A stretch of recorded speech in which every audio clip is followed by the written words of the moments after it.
এই যে দেখুন ক্যান্ডেল অলমোস্ট টাচ করে ফেলছে। তো আমি নিচে এখানে একটা লিমিট অর্ডার সেট করে রাখছি, ঠিক আছে।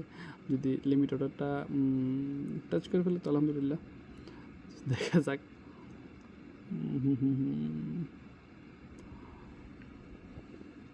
কথা হচ্ছে এইখানে সবচেয়ে বেশি কষ্টসাধ্য বিষয় ছিল এই জায়গাটা, এই একটা ক্যান্ডেল, আর হচ্ছে আপনার এই ক্যান্ডেলটা, এই যে এই রেড ক্যান্ডেলটা, এটা খুব একটা জ্বালাইছে না, জ্বালাইছে সবচেয়ে বেশি এটা, এই ক্যান্ডেলটা আর হচ্ছে এই ক্যান্ডেলটা, এই দুইটা ক্যান্ডেল অনেক বেশি কষ্ট দিচ্ছে। এবং এছাড়া অন্যান্য ক্যান্ডেলগুলো স্মুথলি চলে গেছে, টিপি হিট হয়ে গেছে। সো এখন নেটওয়ার্কের সমস্যার কারণে এখানে ইয়ে হয়ে গেছে, একটু অপেক্ষা করুন। আমি বুঝতেছি না ইদানিংকালে নেটওয়ার্কের এত সমস্যা। মার্কেট দেখেন কী পরিমাণ বেমানিটা করলো আমার সাথে। এইখানে আসছে, উনি এইখানে আসছে একটুর জন্য, মানে একটু মুভ করলে কিন্তু এখানে আমার টিপি হিট হয়ে যায়, একটু, বেশি না, অল্প একটু। উনি এখানে আইসে সুন্দর করে আবার উপরে দিয়ে গেছে।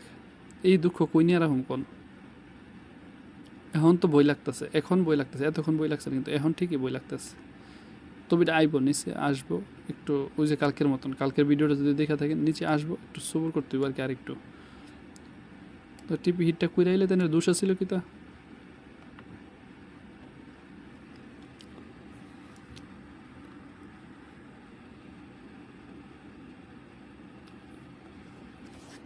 টিপি হিট করলে তো কোনো দিক থেকে দোষ ছিল না, তাই না? আমার কত হয়েছে, টিপি যদি হিট করে আসতো তাহলে তো এখানে দোষ ছিল না, মানে টিপিটা হিট করে হয়তো আমিও ফাঁকে দিয়ে একটু রিল্যাক্স হইতাম।